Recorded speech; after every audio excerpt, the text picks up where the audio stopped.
So the housing market in California is bonkers.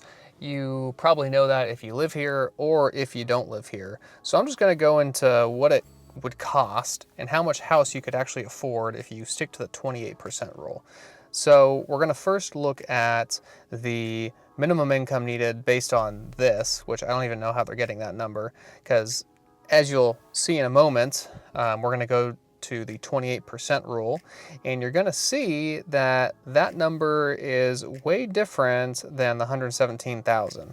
So this is saying that no more than 28% of your gross monthly income should come or should go towards housing, and that's so you can afford basic housing essentially, and you're not being over leveraged with too much debt. So we'll go to changing the home price here to 500K, because let's be real, you can't find anything for 300K in California.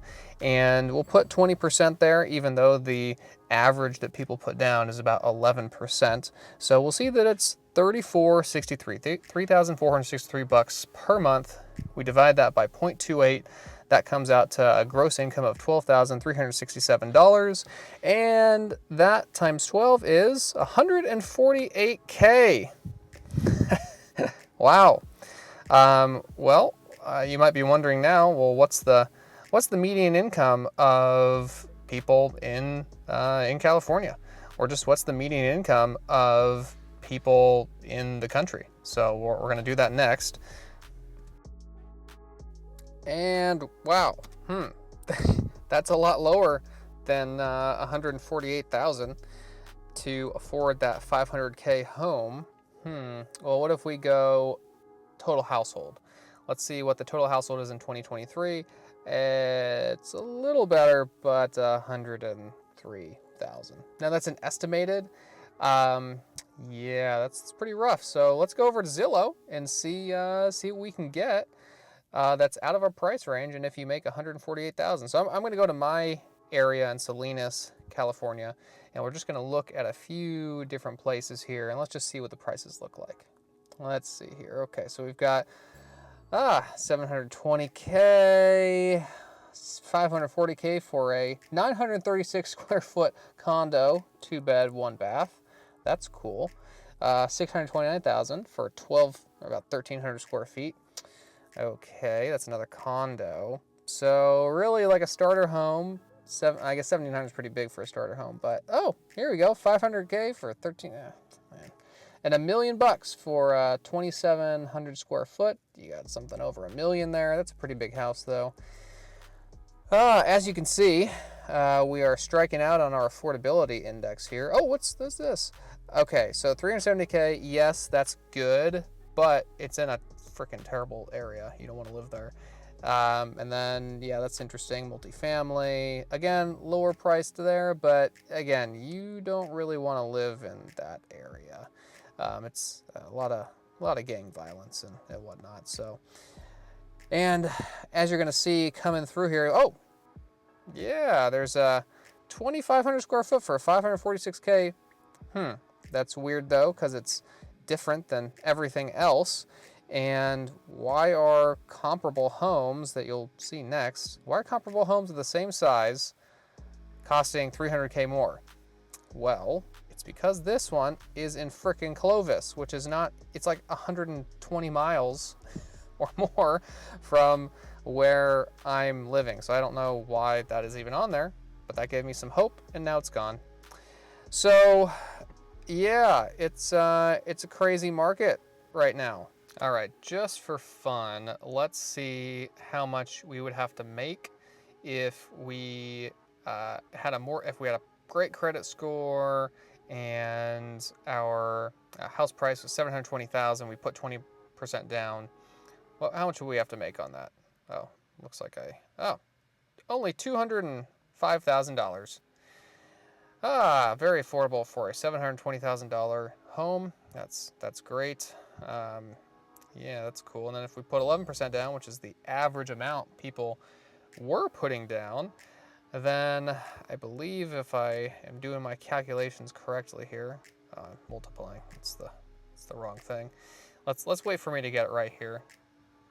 I hope it's not multiplication, buddy. It's dividing. Yeah, still didn't get it. Okay, there we go. So multiply that by 12 and $235,000. Cool. That's awesome for a pretty basic home, no frills. Um, that's wild, right? I mean, I make 150K, and that's wild. So literally nearly everything other than a very tiny condo is out of the picture for me. But not to be all doom and gloomy, I'm going to do a few other calculations on here, and really it doesn't really get much better. But my plan and our plan as a family is to continue to work on increasing our income, because that's what we can control. Continue to save money and invest, because we cannot control interest rates. We can't control what the housing market is going to do on a mass scale. We could move, we could work more hours. You know, there's many things that we could do. We could, like I said, move to a more affordable part of the country, which is away from family. There are options of things that we could do to afford a home, but none of those are very enticing at the moment. And so that is kind of where we're at. But there are always options for people out there. It's just they are difficult, and we're going to have to wait for interest rates to come down, or for or continue to work on increasing our income so that we can afford in this market. And the reality is that most people are not going to be in that situation.